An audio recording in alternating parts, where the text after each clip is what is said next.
Genesis 14. Abram rescues Lot. At the time when Amraphel was king of Shinar, Arioch king of Elasar, Kedorlaomer king of Elam, and Tidal king of Goyim. These kings went to war against Bera king of Sodom, Bersha king of Gomorrah, Shinab king of Admah, Shemeber king of Zeboim, and the king of Bela, that is, Zoar. All these latter kings joined forces in the valley of Siddim, that is, the Dead Sea Valley. For 12 years they had been subject to Kedorlaomer, but in the 13th year they rebelled. In the 14th year, Kedorlaomer and the kings allied with him went out and defeated the Rephaites in Ashtaroth Karnaim, the Zuzites in Ham, the Emids in Shaveh Kiriathaim, and the Horites in the hill country of Seir, as far as El Paran near the desert. Then they turned back and went to En-Mishpat, that is, Kadesh, and they conquered the whole territory of the Amalekites, as well as the Amorites who were living in Hazazon Tamar. Then the king of Sodom, the king of Gomorrah, the king of Admah, the king of Zeboim, and the king of Bela, that is, Zoar, marched out and drew up their battle lines in the valley of Siddim, against Kedorlaomer king of Elam, Tidal king of Goyim, Amraphel king of Shinar, and Arioch king of Elasar, 4 kings against 5.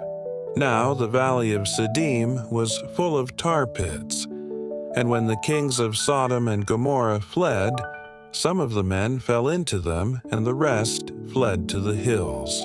The 4 kings seized all the goods of Sodom and Gomorrah and all their food. Then they went away. They also carried off Abram's nephew Lot and his possessions, since he was living in Sodom. A man who had escaped came and reported this to Abram the Hebrew. Now Abram was living near the great trees of Mamre the Amorite, a brother of Eshcol and Aner, all of whom were allied with Abram.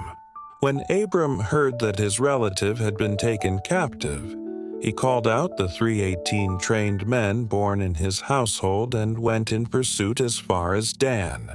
During the night, Abram divided his men to attack them, and he routed them, pursuing them as far as Hobah, north of Damascus. He recovered all the goods and brought back his relative Lot and his possessions, together with the women and the other people. After Abram returned from defeating Kedorlaomer and the kings allied with him, the king of Sodom came out to meet him in the valley of Shaveh, that is, the king's valley. Then Melchizedek, king of Salem, brought out bread and wine.